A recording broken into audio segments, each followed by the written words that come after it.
Welcome, dear listener. You've arrived at a place of peace where stories flow like gentle tides and time itself seems to pause. Tonight, we step into the warm embrace of myth and moonlight. This is a story older than cities, older than scripts, told in whispers to stargazers, dreamers, and quiet hearts. You are about to enter the dreamlike world of ancient Greece, where the gods shaped the world with their passions, jealousies, and desires, where the sea could speak and beauty could be born from its foam.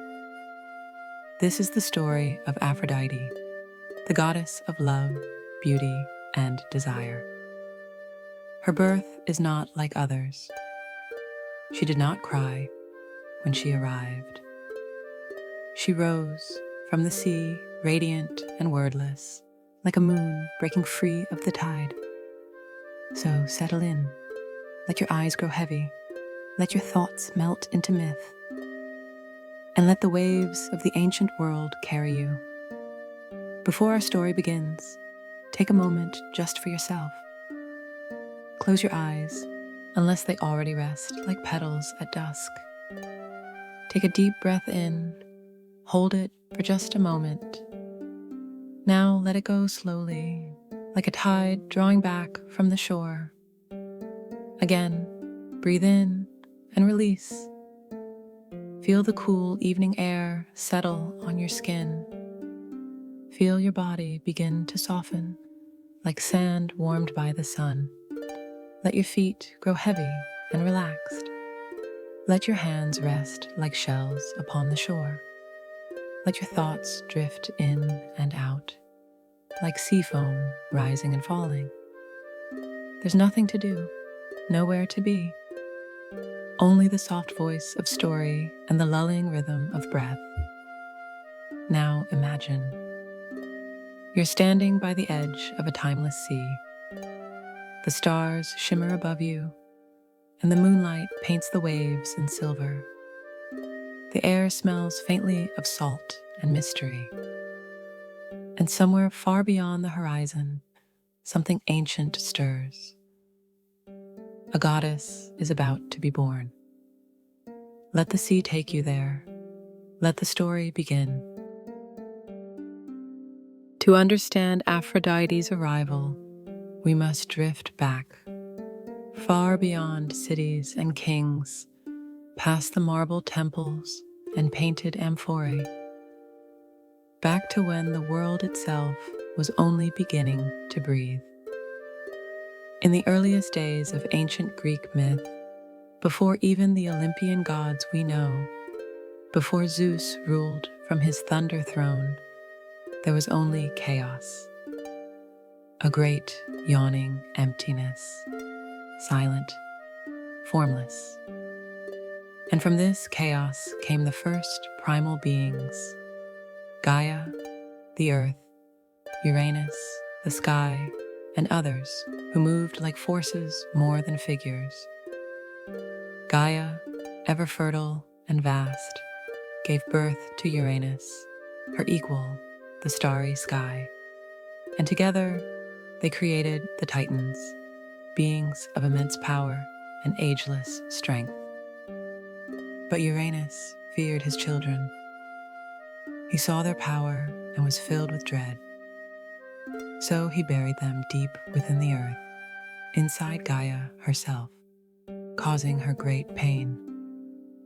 From her sorrow and rage, Gaia plotted a rebellion.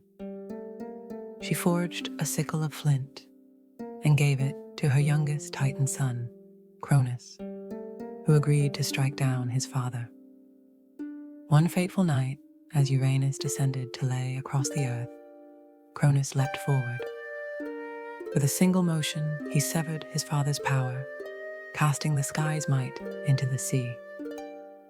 And from this divine act of violence, something wondrous was born. The drops of Uranus's blood and essence mingled with the sea's endless waters. The ocean frothed, churned, and began to glow with divine energy.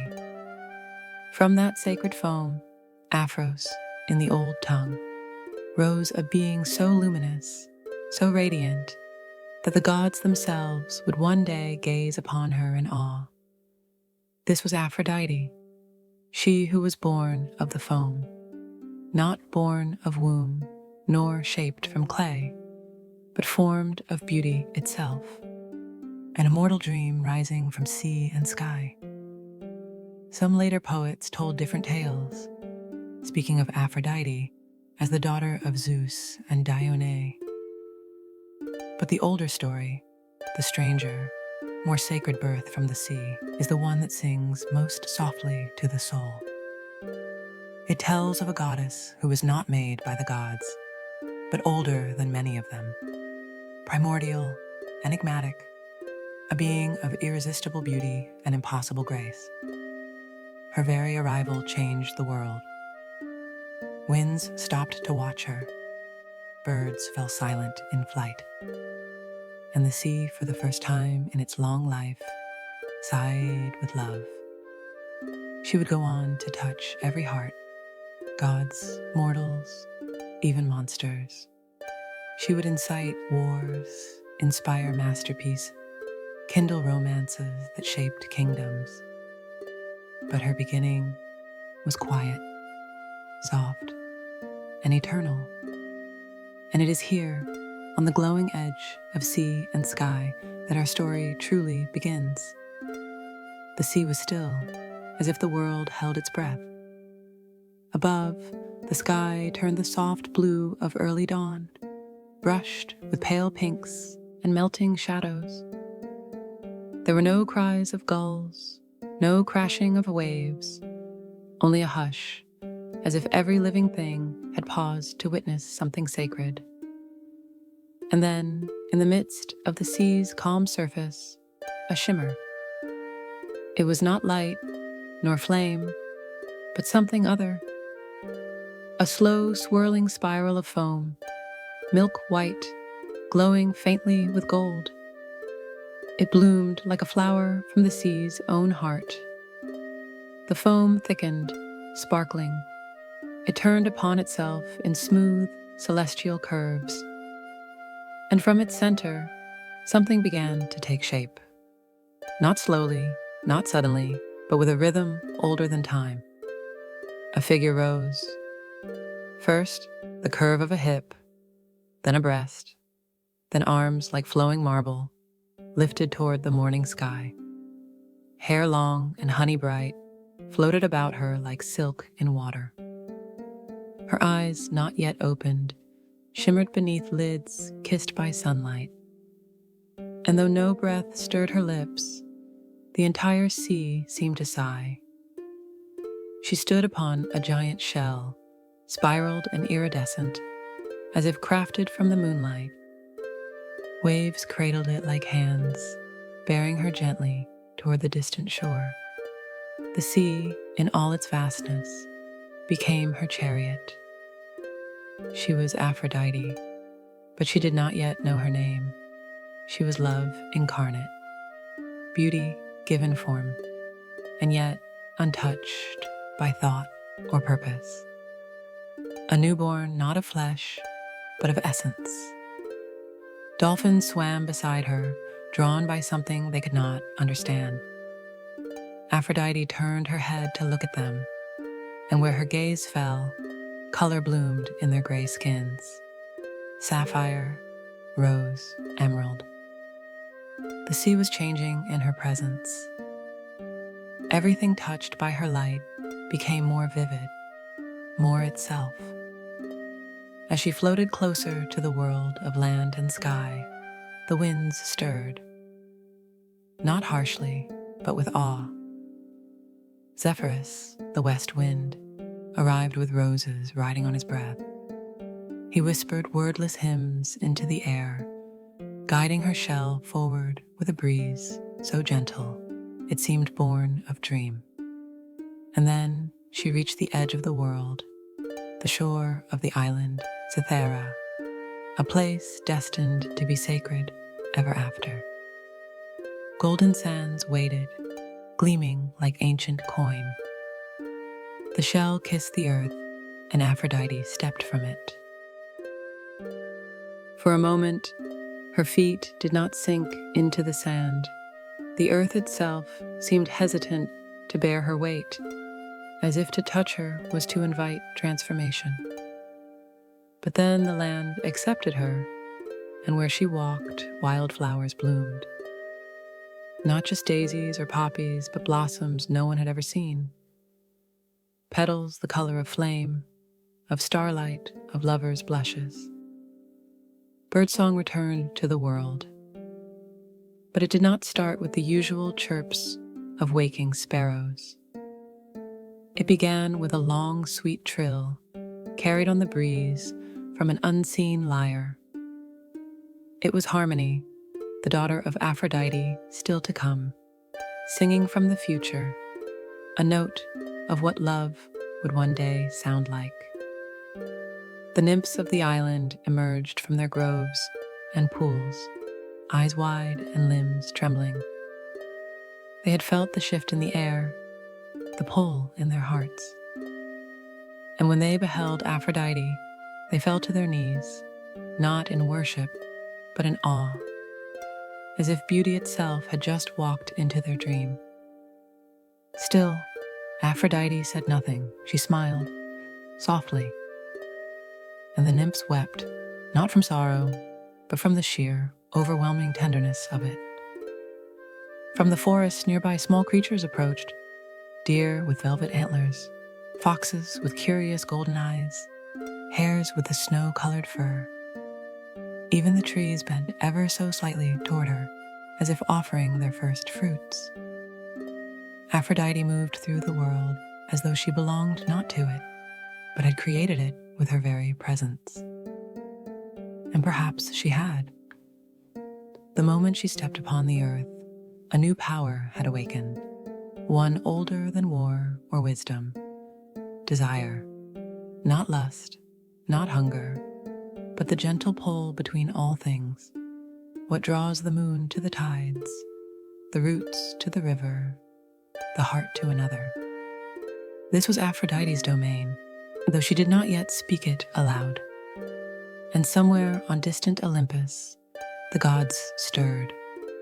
High above the world, upon a peak where no mortal foot had ever stepped, stood Mount Olympus, a palace of clouds and marble where the gods made their home.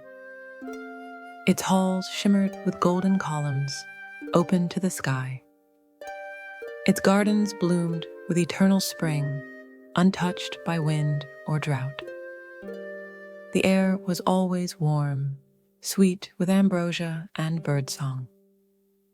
Time passed differently there, neither fast nor slow, but in a kind of graceful rhythm. And yet, on this particular morning, that rhythm faltered. The gods stirred in their silver chambers. A subtle breeze had entered Olympus, and with it came a scent none could name, a fragrance of save roses, of something more than memory. Zeus, king of gods and sky, stood at the edge of a great balcony carved from storm clouds. He felt it first, not a wind, not a warning, but a presence approaching. He turned his gaze from the heavens and looked down to the world below. His thunderbolts lay unused at his feet. For once, even he, the thunderer, was not certain of what stirred. Then came Hermes, swift messenger of the gods, gliding across the sky in sandals with golden wings. He landed beside Zeus and bowed, breathless, not from exertion, but from awe. "She comes," he whispered. "Who?" asked Zeus, though in his heart he already knew. Hermes pointed toward the horizon, where the sea met the sky, and there, like a drop of sun upon the water, came Aphrodite. She did not fly. She did not ride chariots of fire or wind. She simply moved, gliding as though the very air bent to her will. The shell that bore her had vanished, now returned to the sea. The foam had dried to sea pearls clinging to her ankles, and in her hands she held nothing. No weapons, no offerings, only the calm of a presence so complete it needed no adornment. As she neared Olympus, the great gates, carved from daylight and starlight, opened silently before her. No guard dared block her path, no god dared speak. She entered the sacred halls, and the world changed again. One by one, the gods emerged. Hera, queen of Olympus, goddess of marriage and birth, stood regal in her robes of ivory. Pride stiffened her spine, but even she, for a moment, faltered as she beheld Aphrodite. Athena, wise and strong, came forth in bronze armor, polished like the surface of a mirror. She met the new goddess's gaze without fear, but something deep in her eyes softened, perhaps for the first time. Apollo, the radiant god of music and light, who could charm with a single note, stared in stunned silence. His lyre fell silent. He had never seen a song made flesh before, and even Ares, the god of war, paused in his restless pacing. His heart, usually so full of thunder, skipped once. Then again. Aphrodite looked at them all, not with judgment, not with challenge, but with a kind of serene knowing. Her eyes did not command, they invited. They opened doors inside those who beheld her, doors they didn't even know they had closed. Zeus finally stepped forward. "You are welcome among us," he said, his voice rich and deep. "You are of the sea, and yet you are something more. We know your name. The fates whispered it as you rose." Aphrodite bowed her head slightly. She spoke for the first time, not aloud, but in a tone heard directly in the heart. "I am of love," she said, "and love belongs to none, yet touches all." A hush settled over Olympus. The gods looked to Zeus, waiting for his judgment. For in the realm of the immortals, each god and goddess held a domain, a sacred role among the cosmos. And so he named her Aphrodite, goddess of love, of beauty, of desire. Not the hunger of flesh alone, but the longing that lives in all things. Plant for sun, sea for moon, heart for heart. You shall inspire the poets, tempt the kings, and soften even the wrath of gods. You are the balance to war, the balm to grief, the breath before a kiss, the stillness after longing. And as he spoke, something unseen echoed his words across the mortal world. In far-off valleys, shepherds paused in song and found new words. In palace halls, queens turned to their kings with a gentler gaze.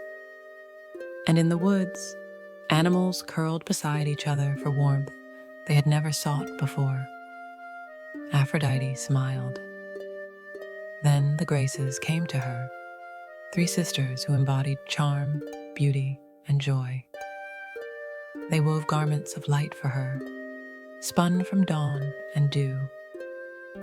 They adorned her hair with golden combs shaped like dolphins and placed around her neck a necklace that shimmered with all the colors of sunrise. The gods prepared a throne for her beside the others. But Aphrodite did not sit. She wandered the gardens instead, barefoot among the lotus blossoms and vines, touching each flower as if remembering it from another life. And as she passed, even the marble statues seemed to lean slightly toward her, as if in reverence. That night, as stars gathered in the sky like diamonds in a pool, Olympus held a feast. Not in triumph, not in conquest, but in celebration of something new. The divine made tender. And though the wine flowed and music soared, all eyes returned again and again to her. Not in desire alone, but in awe, in gratitude, in wonder. For in her, they saw reflections of their own longings, the wars they had fought, the love they had lost, the songs they had sung before they were gods. Aphrodite said little that night, but her presence filled every space. And the world, from that moment onward, was never the same. Though Aphrodite had taken her place among the gods, her influence would not remain confined to Olympus. She was too vast, too radiant, too essential. The world itself began to lean toward her, like flowers turning to the sun. It began subtly. In the valleys of Arcadia, a young shepherd named Theron awoke one morning with tears on his cheeks. Not from sorrow, but from a dream he could not remember. Only the feeling remained that someone had smiled at him with such gentleness, it unraveled his soul. In distant Lesbos, an elderly sculptor named Ionessa, whose hands had long since lost their steadiness, picked up her chisel once more. She carved through the night. When dawn came, there stood a statue of a woman with flowing hair and a slight, secret smile. Villagers came from miles to see it, though she had never named the figure. They simply called her the one who was loved. In cities and farms, on mountaintops, and by riversides, hearts began to stir. The mortals did not know her name, not yet, but they felt her as one might feel spring rising in the veins after a long, bitter winter. And in the world of gods, this did not go unnoticed. From her high tower, Hera watched the spread of Aphrodite's influence with a cool gaze. Love, she knew, could bind, but also break. And Aphrodite, untouched by duty or marriage, walked the world with too much freedom for Hera's liking. From the forge below the mountain, Hephaestus, god of fire and metalwork, saw her in dreams as he hammered bronze into shields and swords. He did not ask for beauty. He did not crave touch. But something in her presence called to the loneliness buried deep beneath his soot-streaked skin. Ares, the god of war, tried to shake her image from his mind. He trained, he fought, he challenged beasts and wrestled giants. But even in the clash of steel, he felt her, soft as breath upon his cheek, disarming him without lifting a finger. Even Athena, ever wise, found herself unsettled, not by love, but by the way Aphrodite seemed to unravel strategy itself. What good were reason and rule when the heart could be swayed by something as invisible as a glance? But Aphrodite was not cruel. She did not seek chaos. She simply was. And in her presence, others revealed themselves. One day she descended from Olympus, not in thunder or golden rain like Zeus might, but quietly, wrapped in a silken robe, her bare feet trailing dew across the meadows of the mortal world. She walked among the people, not as a goddess demanding worship, but as a question whispered into their hearts. In the coastal village of Aegea, she came upon a young woman weaving by the sea. The woman, Callianera, had never known passion. Her days were spent at her loom, her nights beside her aging father. When she looked up and saw Aphrodite standing there, eyes the color of the ocean at sunrise, she felt something shift inside her. Aphrodite said nothing, but her smile lit a fire in Calianera's chest, a desire not only for love, but for life, for fullness, for more. Later that day, Calianera left the village for the first time in years. She would go on to compose songs that made sailors weep. No one knew why she began to sing, only that when she did, the waves grew calmer. This was the nature of Aphrodite's gift, not just romance, but the awakening of desire in all its sacred forms. Desire to create, to embrace, to become. And yet, with such gifts came shadows. For in the town of Thessalos, a young nobleman named Lycon became obsessed with a traveling dancer. Her laugh reminded him of something he'd once dreamed. He swore it was Aphrodite herself, reborn in mortal form. When she refused his attention, he built a shrine of roses and incense, begging the goddess to make her love him. But Aphrodite is not a god to command. Love given freely is sacred. Love stolen is a curse. Lycon grew pale and gaunt, not because Aphrodite punished him, but because unrequited longing can hollow the soul. And in that emptiness, he finally saw the truth. Love must bloom where it is wanted, not forced to root in unwilling soil. Aphrodite did not turn away from his pain. She appeared to him one night beside the river where he wept. She did not speak. She simply touched his chest once, and the fever of obsession faded. He woke with no memory of her, only a strange peace he had never known. Thus, through gentle moments and aching lessons, Aphrodite's myth spread. She became the patron of lovers and artists, the whispered name before a kiss, the prayer offered before weddings. And yes, the goddess called upon in moments of aching, burning want. But always, she remained beyond possession. She walked barefoot among the orchards, brushing fingers across blossoms that opened in her wake.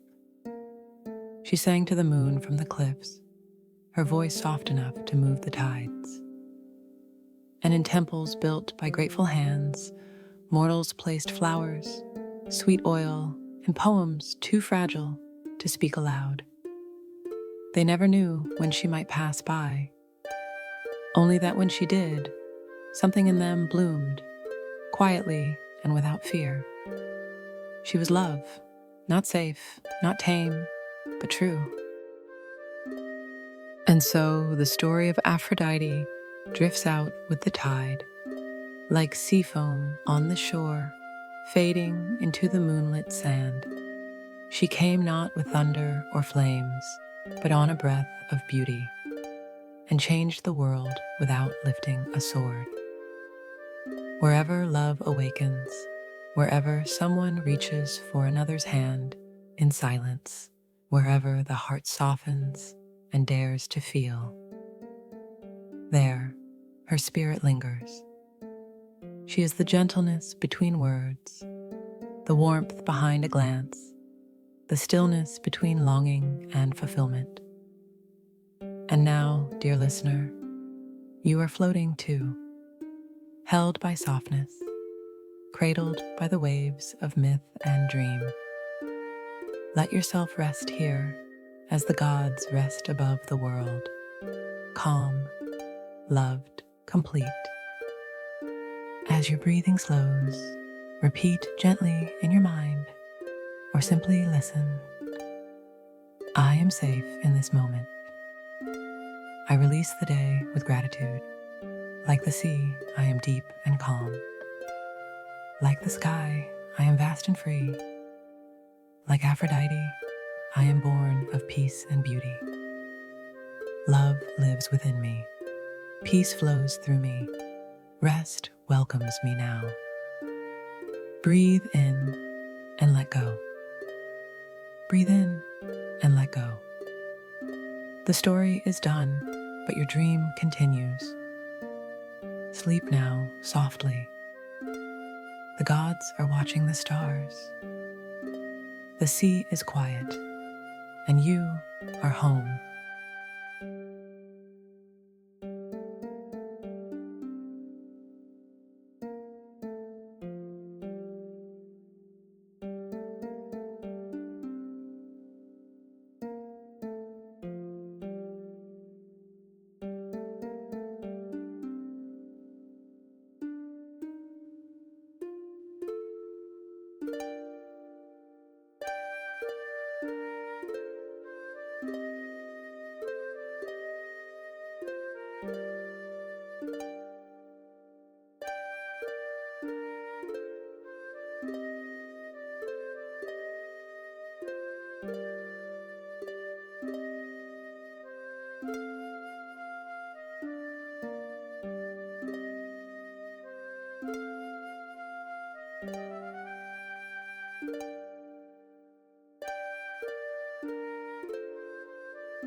you.